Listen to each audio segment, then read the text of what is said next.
Have you ever felt that gentle nudge telling you there's something more? That the path you carefully planned might not be the one that you're meant to take? I'm Marissa Switzer, and this is If I Hadn't Said Yes, Stories of Surrender and the Pursuit of Purpose. Each week, I sit down with women who have trusted their journey, stepped into the unknown, and discovered their true calling along the way. Whether you're feeling called to make a change or simply seeking inspiration from others who have taken the leap, this is your invitation to explore what might be possible if you say yes. Hi, Jess. Thank you so much for being here. Oh my gosh, thank you so much for having me. I am so stoked to be here. Of course. So we're obviously going to dive into your background and everything, but before we get started, I would love to hear in your own words, what is your definition, or what does it mean to hustle sanely or to live a peacefully productive life?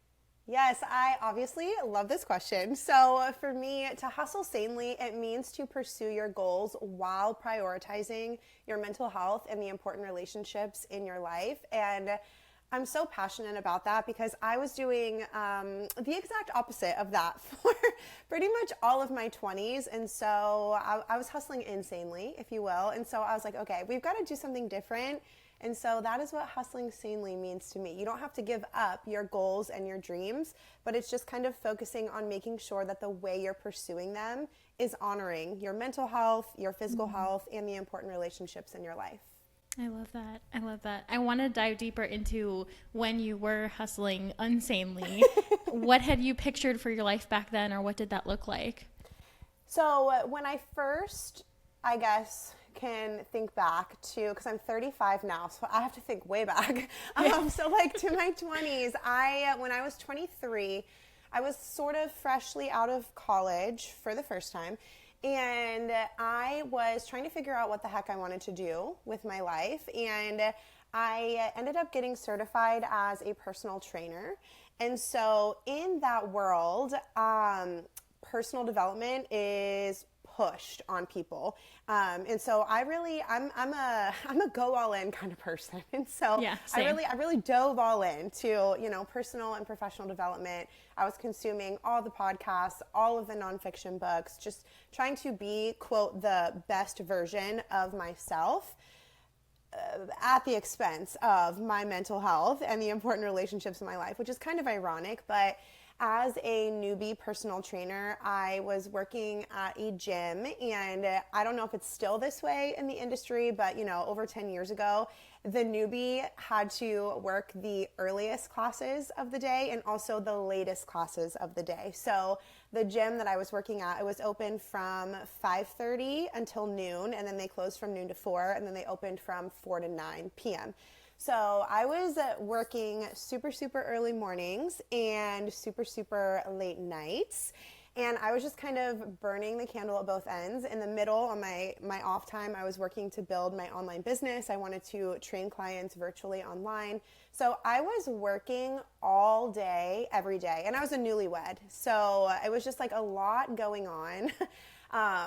At one time, and I didn't realize in the moment that I was hustling insanely. I thought that, this is what you do when you have a goal, when you have a dream, you kind of give your all to pursue it. I didn't have kids at the time, so I didn't, I wasn't worried about keeping another human alive. I was just focusing on keeping myself alive and trying to make this dream of mine happen, but I kind of hit this wall, maybe 3 years in, which if you think about it, it doesn't sound like a long time, but when you're grinding every for day. 3 years, every single day, it takes a toll on you physically, mentally. And so I kind of reached this point where I was like, okay, I love what I'm doing, but how my life is feeling isn't working for me anymore. And so I decided, which honestly, I can't even tell you what made me decide this. I was like, I'm going to go back to school and get my degree in speech language pathology. I'm going to become a speech language pathologist. So something completely different. I think I had been teaching a boot camp or something as a personal trainer, and somebody in there was an SLP, and she kind of was just sharing about her job and how much she loved it, and this work-life balance thing that she had going on. And I was like, oh, that sounds great. They make decent money. It's a, quote, stable job. So I was like, I'm going to do this too. So then I decided to go back to school and do that. So that's kind of what I thought my life was going to look like before I started Hustle Sanely, was getting my master's degree in speech language pathology and then working as an SLP. Wow. Yeah. And if you think back, so what like 12 years ago now, I think I was in the same stage of life, probably in college or about to graduate, and hustle culture was so pushed on us of like, if you're career driven, if you're, I don't know about you, but I'm an Enneagram 3. I feel Same. like you are too. Yeah. Yeah. Just like driven by productivity and achievement. And that was so pushed on us that, like you said, working those long days, it probably felt like that's what you were supposed to be doing. Absolutely. To live out your dream, yeah. you know? I didn't question it at all. Like, I literally thought everyone around me was doing this. I was like, oh, this is just like what you have to do to like live your dream life. Yeah. So then you were about to go into a career basically for the lifestyle, not even because you were passionate about it. Wow. Yeah. Wow. What was the breaking point where, you know, you're in grad school, you're pursuing grad school. What was the breaking point where you felt like you maybe wanted to be an entrepreneur, or where did you start to develop like these Hustle Sanely methods? Yeah. So before I got into grad school, I had to spend like a year and a half getting a second bachelor's degree and just kind of like beefing up my resume to get into grad school. I don't know if it's still the same, but back when I was doing this, SLP programs, they were pretty competitive to get into. And to be transparent, my first bachelor's degree GPA, not competitive enough to get into grad school. So I was like, okay, we've got to do a little bit of recon here. So I got a second bachelor's, and as I was doing it, like I said, I learned when I was in the personal trainer space that the way that I was pursuing my goals, it wasn't working. So I knew that I wanted to still like as an Enneagram 3, goals are important to me. I genuinely love pursuing goals and achieving goals. Like, it's just something that I enjoy doing. So I didn't want to give that up. So I was like, okay, when I get into grad school, I have got to figure out how to do these things, like pursue my goals without sacrificing my mental health and the important relationships in my life. And so I made a promise to myself, if I get into grad school, I am going to figure out how to do it in a way that keeps me sane, keeps me grounded. And so it was kind of all just like, what is it? Trial by fire? Is that what they say? Yeah. So I was just kind of like learning as I went. And so when I was in grad school, I had gotten accepted into a program. I created a digital planner. So like a planner that I could use on my iPad.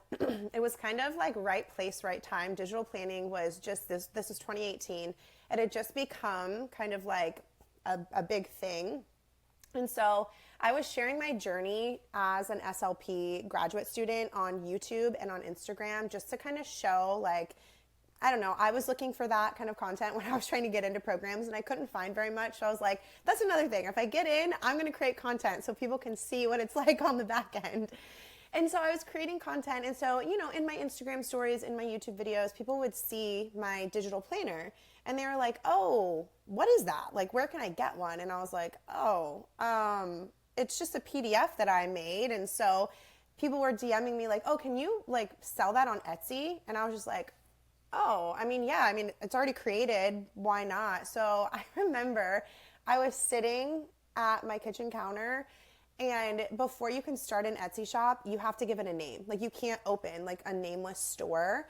And I was just kind of like looking around, and I was like, okay, what can I name this thing? And Hustle Sanely just like fell into my lap. I wish I had a cool story. I really wish that I had like an epiphany where it's like a God wink. Yeah, it really, that's what I call it. And so I called the Etsy shop Hustle Sanely, and this was in September of 2018. Okay. And so I had been in grad school. I started August 2017 is when I started my graduate program. And so I had been in it for about a year when I opened my Etsy shop, and it took off in a way that I could have never anticipated. Wow. And so people were purchasing the planner, and then they were like, okay, great. Now we have this planner. Can you teach us how to use it? How do I manage my time? How do I create a schedule? How do I like pursue my goals and not burn out? Like, it seems like you're doing so much. How are you doing it well? And I was very transparent. I was like, let me be real, y'all. I am figuring it out as I go, but I'm more than happy to share what I'm learning. And so I realized, you know, I've always been I think it has to do with being an Enneagram 3. I love productivity. I love routines. I love structure. I love creating, I call it like playing schedule Tetris. Like I love just kind of like putting the pieces together. And I honestly didn't recognize that it was a strength of mine. Again, I just thought that's what everybody was doing around me. And so when people started asking for help, I was like, oh, okay, I didn't realize that there was a need for this specifically.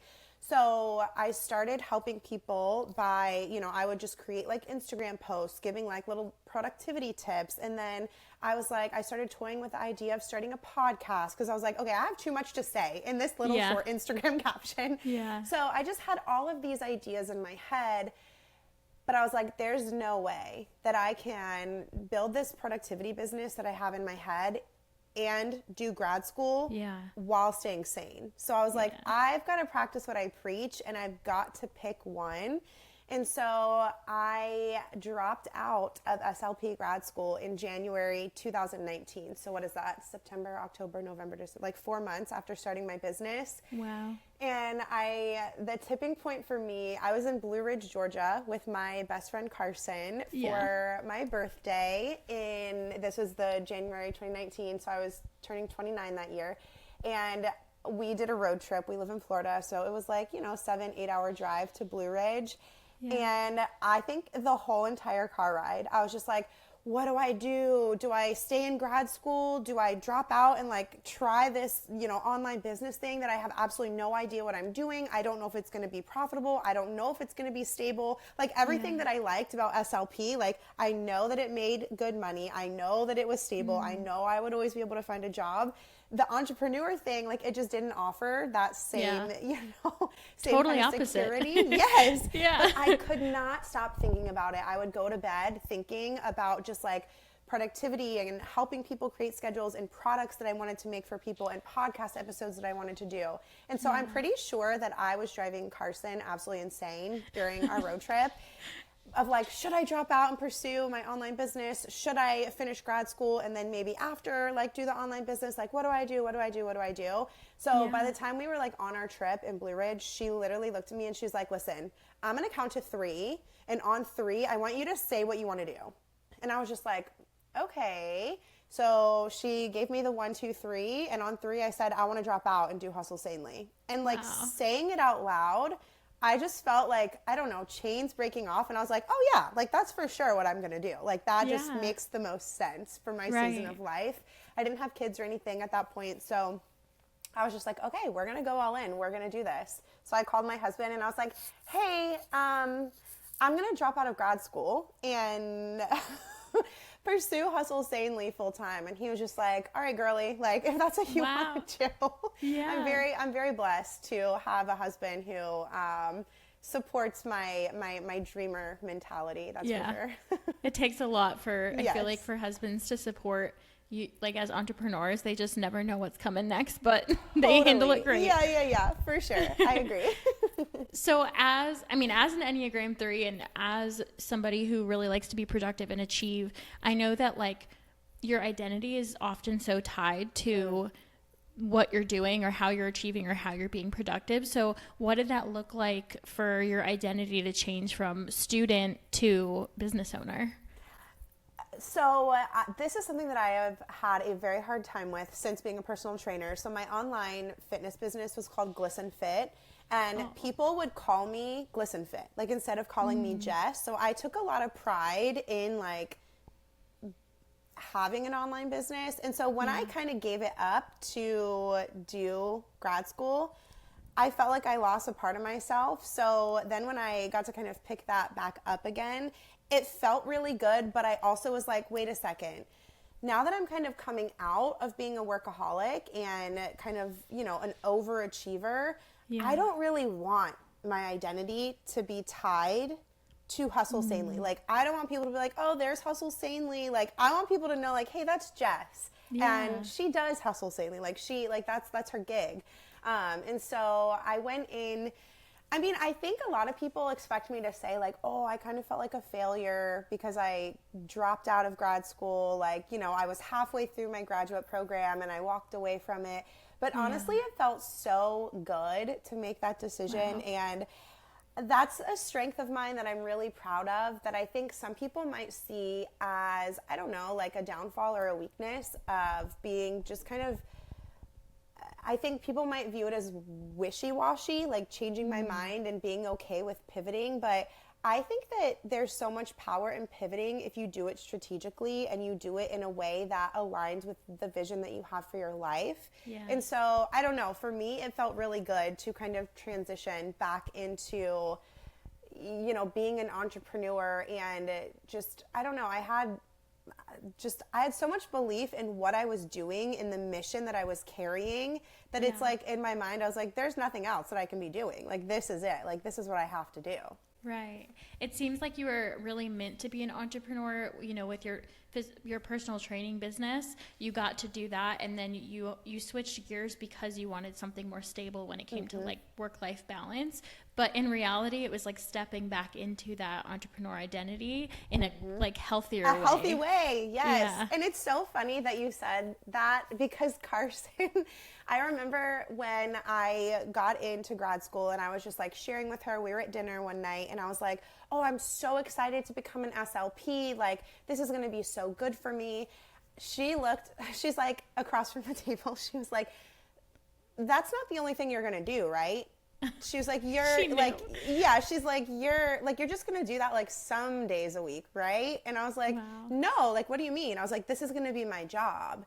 And she was like, okay, like, if that's what you want to do, I support you. She's like, but I don't think that that's going to be very fulfilling for you. Yeah, she knew. She like got my wheels turning. I was like, oh, okay. And then, you know, I realized that as an SLP, I was going to have to like report somewhere and like be somewhere, typically Monday through Friday. And I was like, wait a second. Like, so then I realized, I was like, wait a second, I think I am like meant to be an entrepreneur for sure. Yeah. That's amazing when the people in your life can see it before you do. Yes. That's when you know you have good people around you.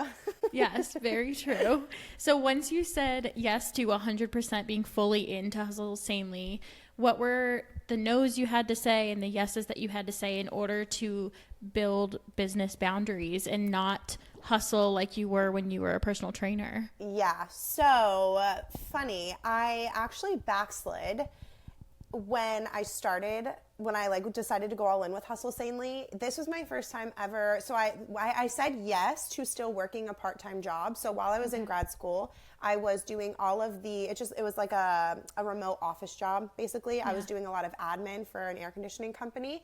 And so I was still doing that in 2019, just because, you know, I was nervous to completely rely on Hustle Sanely to be my full-time income. I was like, I don't know if I'm ready for that.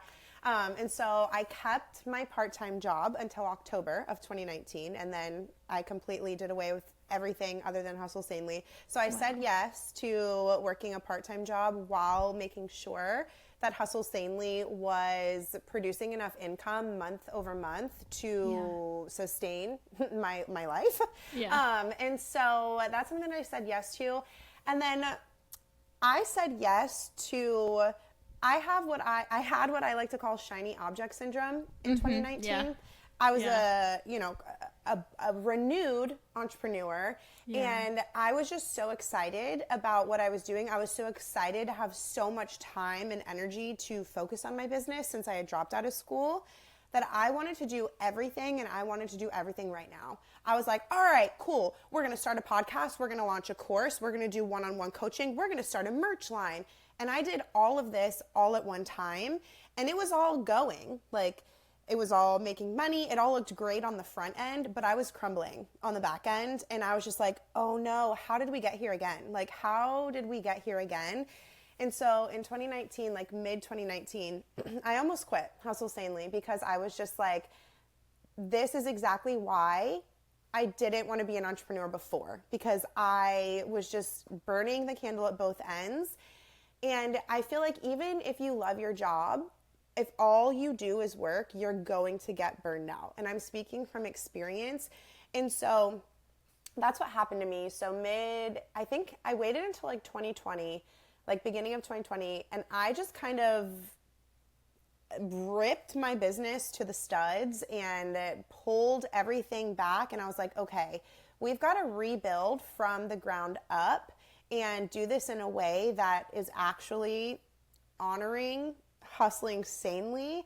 And so that is actually, I read a book in 2020 called The Ruthless Elimination of Hurry by John Mark read that Comer. book. Yeah, it is one of my all-time favorite books. Reading that book completely changed my entire life, my entire business. So I read that book, and after that book was kind of the inspiration for the 5 keys to hustling sanely, which is now the literal foundation of every single thing that I do in my business. Like, if I release a new product, if I do a podcast episode, if I create, a post on the Hustle Sanely Instagram, like if I put an email out, everything has to tie back to the 5 keys to hustling sanely. Whereas before, I didn't really have anything like that. I was kind of just like putting out content, and I was just saying yes to every single project, every single idea, which meant that I was saying no to spending time with friends, to hanging out with my husband without being on my laptop at night whenever he would get off of work. I was saying no to, hanging out with my grandparents. I was saying no to spending quality time with my parents, because I was always so hyper focused on getting these work projects done. And like I said, it was from a good-hearted place. Like, I wasn't scared that somebody else was going to steal my idea or anything like that. I was just so excited about all of these ideas that I had swarming around in my brain, and I just wanted to put them all into the world at one time. But I didn't realize, like, if you put them into the world, you have to manage all of them too. Right. And so that's what it took for me to kind of recognize that, like, okay, we've got to actually get systems in place to hustle sanely. Like, it's not just going to happen on a whim. Like, you've got to actually like create routines and systems to make that happen. Yeah. So 2 things you said that I wanted. One, you said that you backslid by getting a part-time job. And I just want to acknowledge that so many people have to do that to be able to make their business run in the long term and to be able to have that stability. So I don't see that as backsliding. I feel like that was a smart choice that you made for yourself in order, even though it was adding something to your plate, in the end, it probably helped you to hustle more sanely because you weren't stressed financially. Oh, totally. I more so meant backsliding in the sense that in entrepreneurship, like when I was doing like my online personal training, I was just working 24/7. Like that started happening again with Hustle Sanely. But it was from a place of excitement. Whereas when I was a personal trainer, I think it was from more of a place of fear. I was like, oh my gosh, I have to hurry up and do this. Yes, scarcity mindset for sure. But I still, even though my mindsets were different for both like entrepreneur, ventures, I feel like that's a perfect word. One was from a scarcity mindset and one was from an abundance mindset. But my habits and routines were just not healthily supporting me. Yeah. Mm-hmm. Yeah. And you said that you felt like you had to go through trial by fire. And the word that I thought of was almost like refined by fire. Like when you say take everything back down to the studs, it was like taking things back down to the studs sounds like what was able to fuel those, processes and steps that you now go back to, every time to make sure that it's in alignment. Yes, 100%. And it's funny you say that because my word of the year for 2025 is refine. So I'm just like, You're living it. Yes. Yeah. So it's just like, and it's from such a different place. Last year was just an interesting year for me personally. So then it became an interesting year professionally. I lost my grandma. She got sick probably, I think it was like September when we found out. And so she ended up passing away. Everything happened really quickly. I was very, very close with her. Thank you.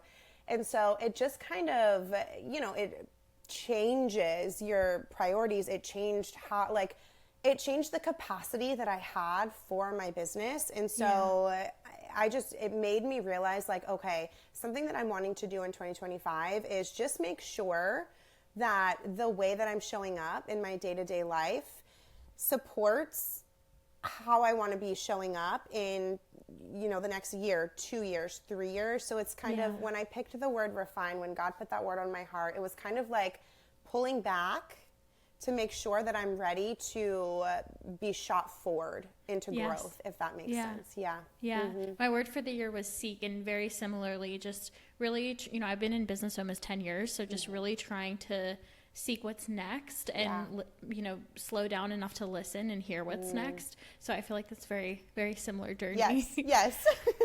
So within Hustle Sanely, and you brought it up with like the Hustle Sanely 5, you've created these amazing systems and terms. Tell me a little bit more about how you started to create these systems, and then also realize that this was going to be something that people walk through, when they're in your planner, when they're in your community group.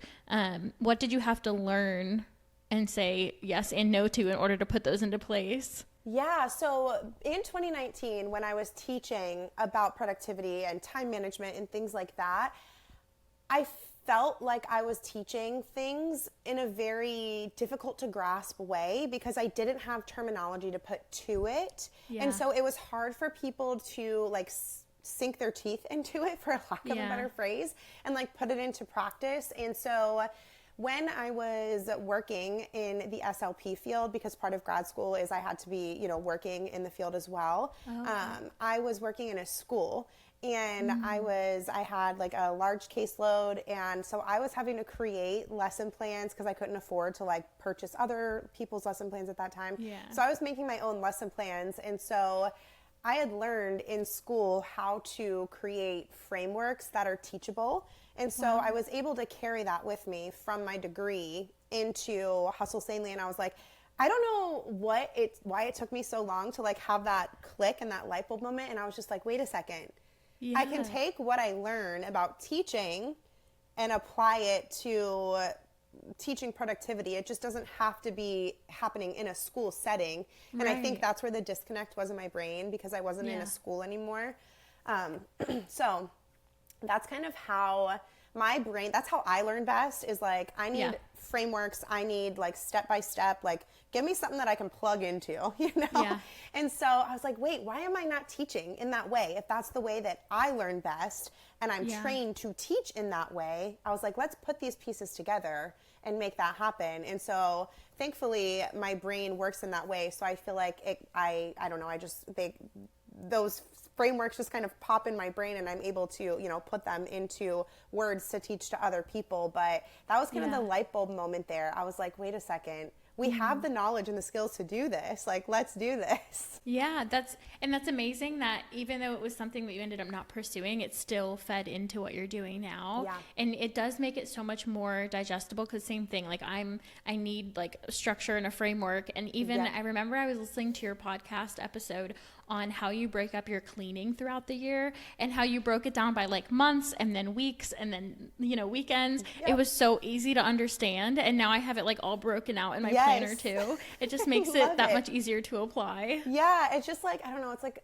those kinds of things are just like a hug for my brain. Like it just like, it allows me to just show up and do the work rather than trying to figure out what work I need to do and then do the work. So that's why I love having like the systems and the verbiage and all of that in place. Awesome. So you've talked about, creating more space in your life for relationships and family. And what were some of the like daily activities or boundaries that you had to set personally so that you could allow the space in your life to create for your business and still have your personal life? Yeah, so I'm a big boundaries girl. And so I love this question. I have quite a few personal and professional boundaries in place that protect both my work and my personal life. And I think it's really important to view boundaries in that way, because sometimes I feel like, especially if someone's newer to setting boundaries, you can hear that word and you can kind of be like, oh, like it seems like almost a bad word. Whereas to me, boundaries aren't about like keeping things out. They're more about protecting what's inside. And so that's how you have to view boundaries. And when you view them in that way, it becomes a lot easier to set them, because you're focused on what you're protecting, not on what you're keeping out.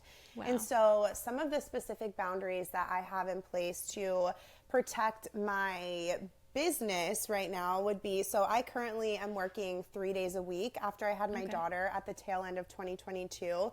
That was just something that I decided I wanted to do. I wanted to go from a 5-day work week to a 3-day work week because I wanted to be able to spend the majority of my time with her while she's little.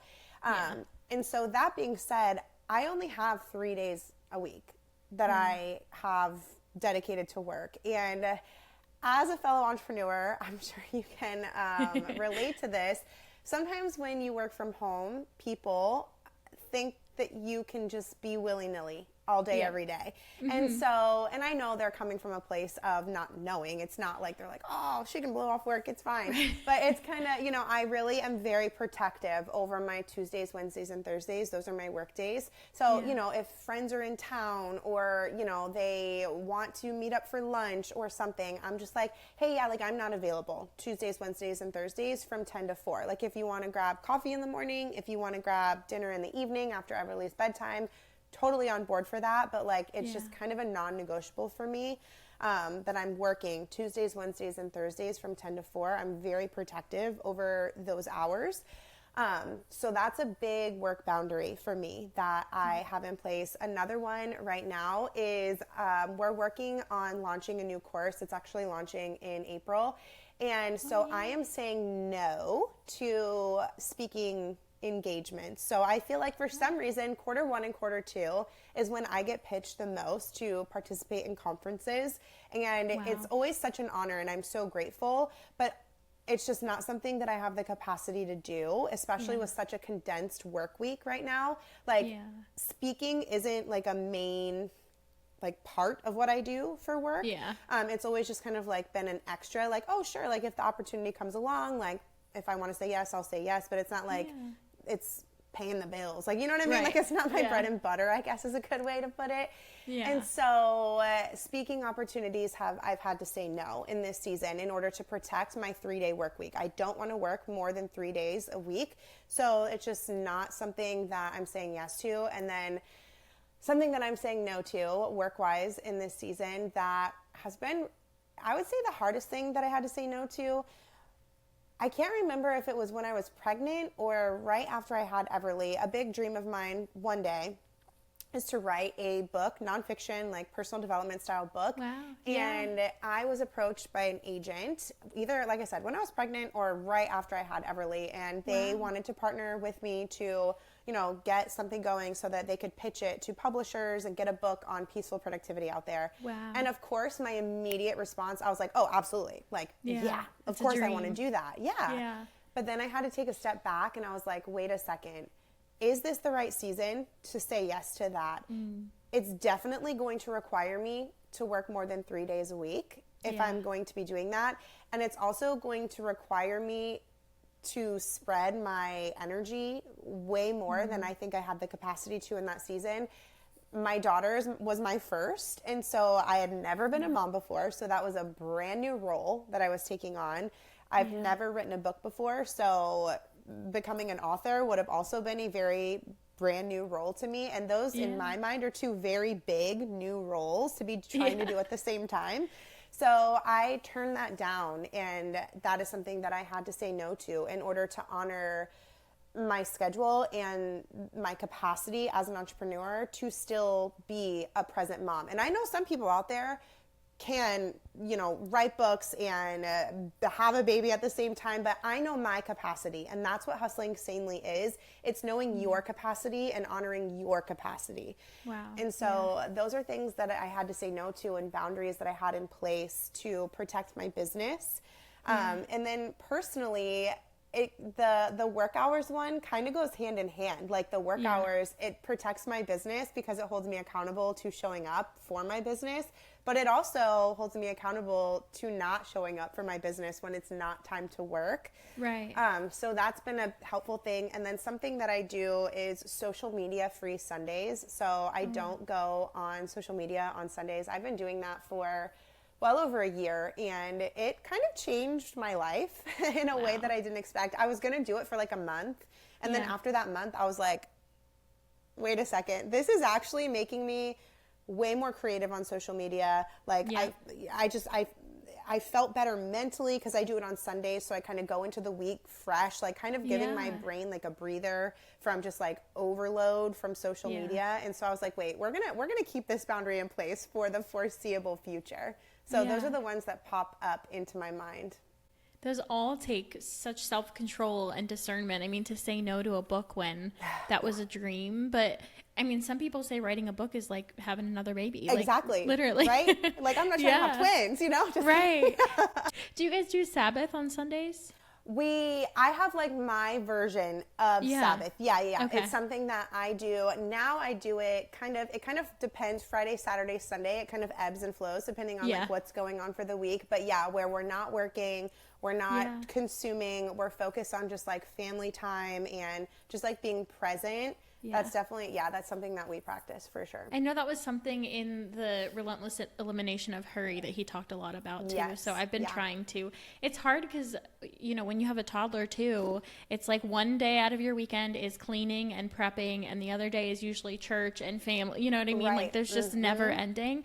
But that is amazing. I love the social media break. I feel like even if you are doing things on Sunday, it's still mentally giving you that clarity and like reset for the week.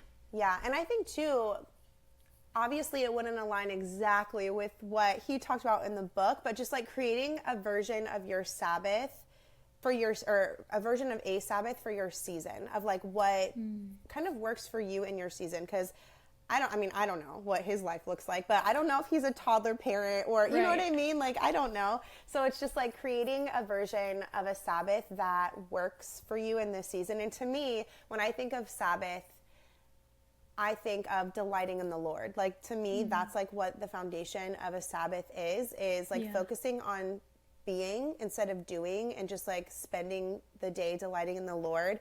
And I feel like that can look different for everybody. And so I think kind of giving myself that permission that mine doesn't have to look exactly like his, it made me appreciate what I was doing more instead of being like, oh, I'm doing this wrong or I'm failing at this. You know what I mean? It just gave me a more like grace-filled approach, if that makes sense. Yeah, for sure. And I was going to bring that up, you know, being toddler parents, what changes have you had to make to your like routines and your boundaries and your schedules since becoming a mom? Yeah, so something that I say in the Hustle Sanely community often is our schedules and routines are tools, not chains. I've been saying that for years. It's so funny because I said that just like randomly on an Instagram story one day years ago, and it just stuck. Like it really resonated with people, and I was like, wow, okay. So it kind of just became like the Hustle Sanely mantra, and of course I've always believed that, or I wouldn't have said it. But let me just tell you, when I became a toddler mom, it really took effect in my life that my schedules and routines are tools, not chains. And I always remind myself that my routines, they're there to support me.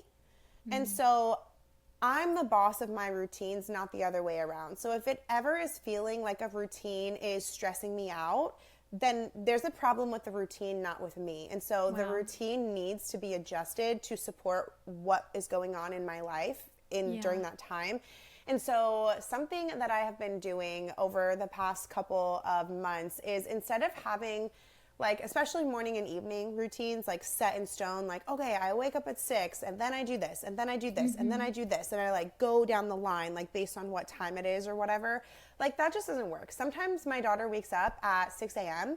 Sometimes my daughter wakes up at 7 a.m. More often than not, she's waking up at 6 a.m. So it's like, I am, you know, I can't just be like, okay, Everly, we're going to go through mommy's morning routine. Like, it just, like, that doesn't work out, okay?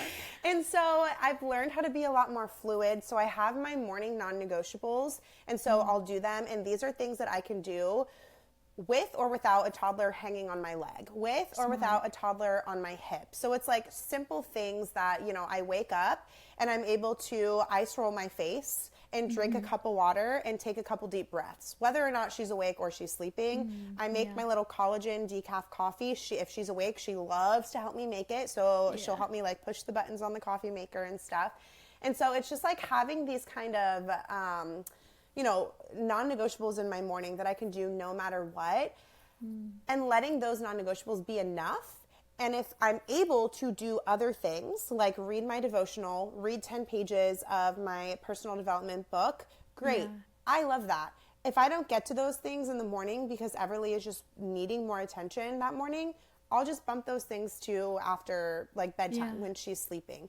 So it's just like knowing what my non-negotiables are in my routines, sticking to the non-negotiables and making sure that I can do them no matter what's going on around me.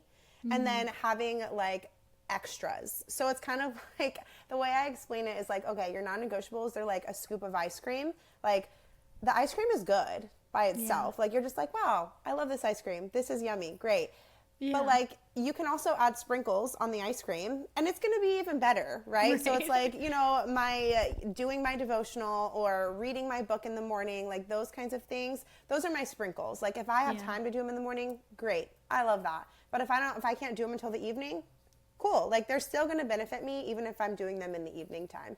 So it's been just like a lot of learning how to be flexible and being okay with my routines being fluid and looking different day to day. Yeah. I think I was going to bring up, you know, your mantra of our schedules and routines are not chains. And I think what you said about making it work for you is so important because especially with social media, when we see people's morning routines and nighttime routines all the time and we feel like mine doesn't measure up or I should be doing more.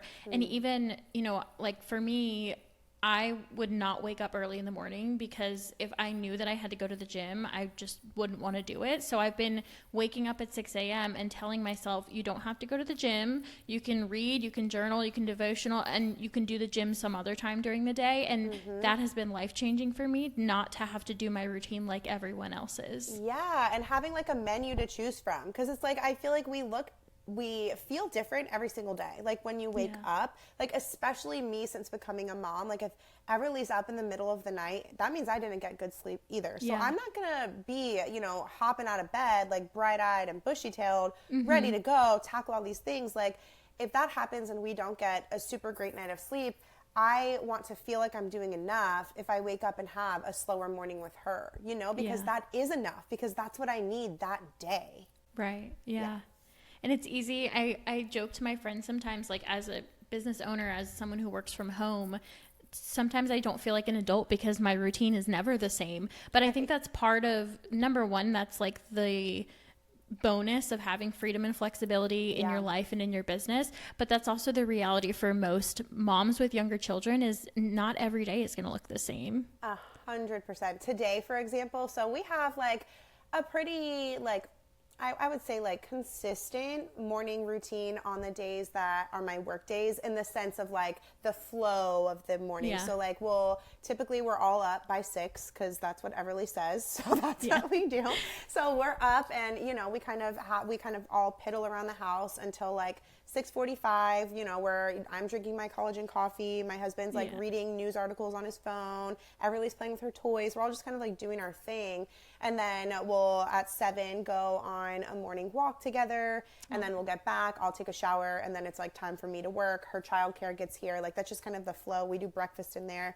Today, our day, it's Thursday when we're recording this, and it's a work day for me. My morning looked nothing like that because my husband, it's actually funny, he just got his certified personal training like license. So I'm like, full circle. Yeah. And so he had to be at a gym. He had to leave at 7:30 this morning to shadow. And so it was just kind of like a different type of day. And so I got up at 6 and I came right out into our workout area and I did like a really early morning workout. And so, because I asked myself before bed, I was like, am I going to want to do this? Am I going to want to work out after work or before work? I was like, neither one is like my favorite thing to work out like right when I wake up or after I work. But I was like, which hard am I going to choose? I was like, I'm going to choose like the before work hard. So I decided to come out and do my workout while he was with Everly. And so then I went inside and then he had to leave almost like immediately when I came inside. So Everly was with me when I got ready. Her and I went on a walk, just us. Like I did breakfast with her. I started my work day like 30 minutes later than normal because like the gap of when my mother-in-law gets here to watch her and, you know, whatever. Normally my husband covers that gap, but he wasn't here. So it's just like I went into the day knowing that today was going to look different and kind of holding on to that affirmation that our schedules and routines are tools, not chains. I'm going to do the best that I can today with what I've got and let that be enough because I'm a human being. I'm not a machine. Yeah, I love that. And I feel like so many women need to hear that. It's like, you don't have to follow what everyone else is doing. Yeah, like just, absolutely not. And every day doesn't have to look the same either. What advice would you have for women, whether they're moms or business owners, who is feeling like they're hustling unsanely or they're in the constant hustle? What is that first step that they should take in order to start to see change? So the first step that I'm going to say, a lot of people roll their eyes at, which I get it. But key one to hustling sanely is get your mindset right. And I teach that because I truly believe that our mindset is the foundation of every single thing that we do, every decision that we make, every action that we take. Something that I, teach is that our thoughts become our words become our actions create our life. Yeah. And so if your thoughts are running rampant and you're speaking poorly over yourself and or over your circumstances, you're never going to get out of that rut. Because that's how our brains are wired. Our brains are wired to kind of latch on to patterns. And so if the pattern that you're feeding it is negative thoughts saying like, oh, I don't have enough time, I always drop the ball, I'm a failure, like I suck at routines, I'll never get my to-do list done. Like if that's what you're feeding your brain, like that's what the output is going to be. And so step one, I always say, is to get your mindset right. Like you've got to clean up your relationship with productivity. You've got to clean up your relationship with yourself. You've got to focus on the tools that you do have, and you've got to focus on the changes that you can make in your life, given your circumstances, given your season, instead of focusing on what you can't do or what doesn't work for you right now. So that's the biggest mindset shift that I would say needs to happen first. So that's always what I say to do first, because it's key one to hustling sanely, and that's get your mindset right. Yeah. And like you said, that looks different for everyone. I'm sure there's like books you could recommend, your course, like there's so many ways that people can pursue that, whether it's like religiously or self-help, Yeah. Awesome. Well, I would love to get into our lightning round of questions if you're ready for it. Yes, let's do it. Okay, so what one word would you use to describe your relationship with faith right now? My relationship with faith right now, I would say, is I'm going deeper in a way that I've never gone deeper before. So it's like I'm experiencing faith in a way I never have before. I'm bad at the one word thing. I'm wordy. Yeah. It's not, I don't think that's a one word thing. I what think about that describes refining? There you go. Yeah. Because I feel like I'm going deeper with the Lord in ways that I never have before, because I've been feeling like a failure in my faith because of motherhood. It looks different how I'm getting in the word and how I'm experiencing God. Same. And God has reminded me lovingly that motherhood is an act of worship if I want it to be one. And so that's how I've been showing up, is just kind of refining how I view my faith and kind of breaking out of the boxes that I didn't realize that I was putting my faith in. Yeah, that's amazing. You're 4 months into your word of the year, and you already feel like you're living in it. That's awesome. What is the best investment that you've made in your business journey? Ooh, this is such a good question. The best investment that I have made in my business journey, I would say, I feel like it's kind of a lame answer, but it's what I think is true. Kajabi. Because it's where I house every single thing that I sell in my business, and it just makes the back end so easy for me. And I think it's a good investment because it saves me so much mental energy and so much time. And like those are things that are priceless to me. So I'm like, I'll pay whatever I need to pay to save energy and time, because I have a couple courses, and then I also have a membership community, and everything lives in Kajabi. Wow. And I think it's top of mind right now because I just paid like the couple grand a year that I pay to like have it renewed. And so it's top of mind. But when I saw that, a couple $1,000s come out of my bank account, I was just like, oh, that is worth it. I was like, I would pay that over and over again. And it's just like, I'm grateful for that platform, and I'm grateful for what it does for my business and how it streamlines things for my customers and myself. Yeah, that means you have good systems in place if you can say it's worth it, Yes. And then also a second answer to that is Carson, my best friend. We started working together in January, and it has been I could cry thinking about it. My business was in a very rough place at the end of the year. With losing my grandma, my business wasn't in a rough place. Just the back end, the help that I had, she was kind of on her way out the door. Like we already knew that. And so, you know, when you're kind of moving on to new ventures, I feel like it's common and normal to kind of just, you know, be a little bit different. And so whenever Carson came on board in January, she does all of our marketing, and she's like our community facilitator, making sure that all of our customers are happy and have all their needs met and stuff. And just investing in her, I remember we decided to start working together. And when I got to hire her, before she even started, like I had given her, you know, what I pay this position. And I was like, you know what, we're going to up that $500. I was like, because I know the value that you bring to the table as, you know, a copywriter, as someone who has had an online business. And she was like, wow, I'm getting a raise before I even start. And I was just like, because I know what you bring to the table. And I knew that she was going to be a good investment, but just now having a whole quarter under our belts together, I'm just like, same thing. I would pay that month after month after month, because she just I'm able to carry the vision and not have to worry about the back end because of her. Yeah, that's amazing. And to work with your best friend, that must be so much fun. Can't beat it. Can't beat it. Awesome. I think we talked about this a little bit, but like your non-negotiables in your daily routine. Yes. So to break it down into like a digestible thing, I use Hustle Sanely 5. So these are my 5 daily habits that I do every single day. And they look different every single day, but they follow the same format. So those are the 5 habits that I do every single day, no matter what. And it's complete my focus 3. So getting my 3 most important tasks done for the day. Second one is moving my body for 30 minutes. So sometimes it looks like a workout. Sometimes it looks like weightlifting, Pilates. Sometimes it just looks like a walk with my family. It looks different depending on what I need each day. The third one is tidy for 15 minutes. So spending 15 minutes tidying my space, because I am an anxiety girly, and if my space is cluttered, my anxiety is through the roof. So it's something that I have to prioritize, keeping our space just functional for our family. And then the last 2 that kind of go together, say or do one kind thing for myself, and then say or do one kind thing for someone else. And it's just, like I said, it just depends on what I need. So like yesterday, my kind thing for myself was taking an everything shower while I watched The Resident on my phone in the shower. I had my little coffee in there, you know, I was like, this is what I need today. So just kind of making sure that I'm like actually checking in with myself. That's kind of what that one does. Like it holds me accountable to check in with myself and be like, what do we need today? Like what would make us feel loved today?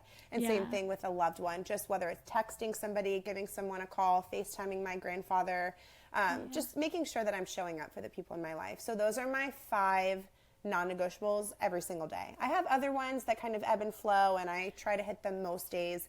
But my Hustle Sanely 5 is definitely like my non-negotiables every day, no matter what. Yeah.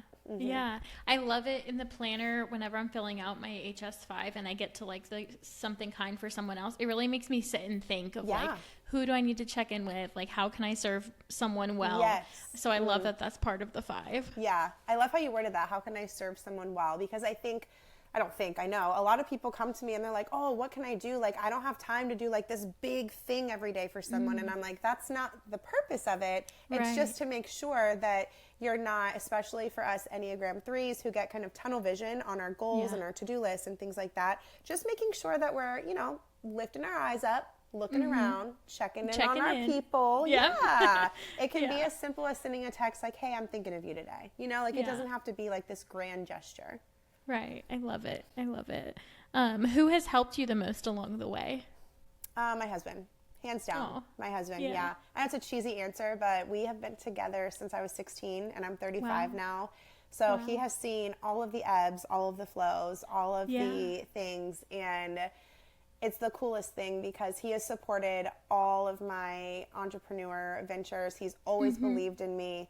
And then he was working for the air conditioning company that I was working for. He worked there for 11 years as an HVAC tech. Yeah. And in 2021, December 2021, he was able to leave his job because of Hustle Sanely. Yeah. So now he is figuring out what he wants to pursue. So like I said, he just got his certification as a personal trainer. And so he's kind of diving into that. And so it's really cool to watch him kind of get to do something that he's passionate about after supporting you. Yeah, supporting me, because it took me years to figure out what I was passionate about and to get Hustle Sanely like going and, you know that this is, quote, the one, like business wise. And so it's very humbling to be able to, see him do the same thing now. Yeah, and give him that space. I feel like we have a lot of parallels in our life. My husband, same thing, in November left his full-time job to decide what he wants to do. Yeah. And next month he started a like mobile bartending business for weddings. I love and that. So next month we're opening a business together that's related to that. I haven't shared what that is yet, but yeah. That is so fun. And that's so cool that he's into bartending, because that's what Adam did last year. Oh, he cool. worked a couple bartending shifts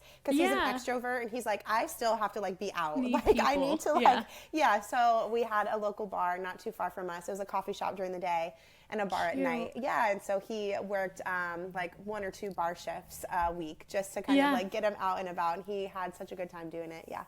Yeah. That's so funny. So many similarities. I know. That's why when you said that, I was like, wait, what? Yeah. That's funny. So what is your next yes? Oh gosh, my next yes is something that the Hustle Sanely community has been asking for literal years that I've been saying no to because I just didn't have the capacity. I've been waiting for it. Yes, I am launching a course called Peacefully Productive CEO. So I am helping people launch an online business in 60 days. And I have been pouring my heart into this thing, and I am just so excited. It's launching at the end of April, and I am pumped. I am so pumped. I think it was a few podcast episodes ago, you talked about it a little bit, and I was like, oh my gosh, I cannot, and I'm glad it's launching so soon because I didn't have to wait that long. Yes, I am so excited. Like I said, people have been asking for years, and I'm grateful for everyone's patience, but I just couldn't say yes. Number one, because I feel like I was still getting all of my systems and stuff in place, and I was like, I want to feel confident in what I'm teaching before I teach, and now I do. Like, I would say 2022 is when I feel like I really locked in all of my systems and stuff. So now that it's been 3 years of implementing the systems, seeing the growth in my business because of them, now I feel confident, and now I'm ready to kind of share it with other people. And so I'm very, very excited. Yeah. Can I ask, does it because I know one burnout point for me has been like social media and marketing. Does it go into that as well, or is it just kind of starting your business? It's mostly starting your business, but I've been approached by people who are already online business owners who are asking if there's any way that I can extract the module that has to do with creating systems and schedules for yourself as an entrepreneur. So that is on our radar. It's something that Carson and I have top of mind. It won't launch at the exact same time because I'm going to have to tweak it a little bit so that it's relevant to people who already have a business. But I didn't realize there was a need for that. But the amount of people who have kind of requested that, just like creating a sustainable schedule for an entrepreneur for like content creation, offer creation, launches, stuff like that. I'm just like, okay, wow. Like, I didn't recognize that was, a gap that needed to be filled. But now that we know, we're going to do something to fill that gap. So that's coming too. I'm very excited about that as well. Yeah.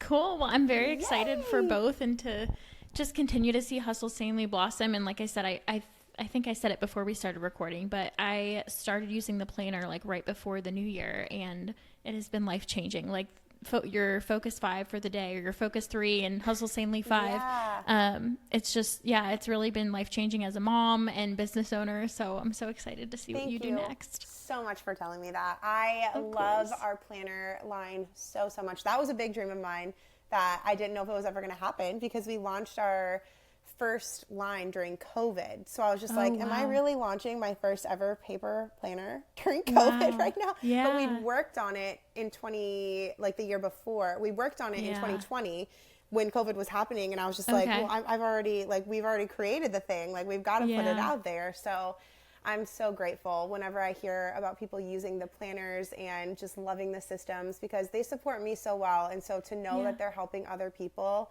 it's just the best feeling in the world. Well, thank you so much for sharing your story. And you had so many great insights on just really personalizing your routine for your own self-care. And I really appreciate you being here. Yeah, thank you so much for letting me come on and hang out with your community. Thanks so much for tuning into this episode of If I Hadn't Said Yes. If this episode inspired, encouraged, or moved you in any way, your rating and review would be greatly appreciated. Or maybe this episode made you think of someone in your life that you want to encourage to go for their big yes. Feel free to share it with a friend. You can keep up with all of our content at If I Hadn't Said Yes Pod on Instagram. We'll see you next week.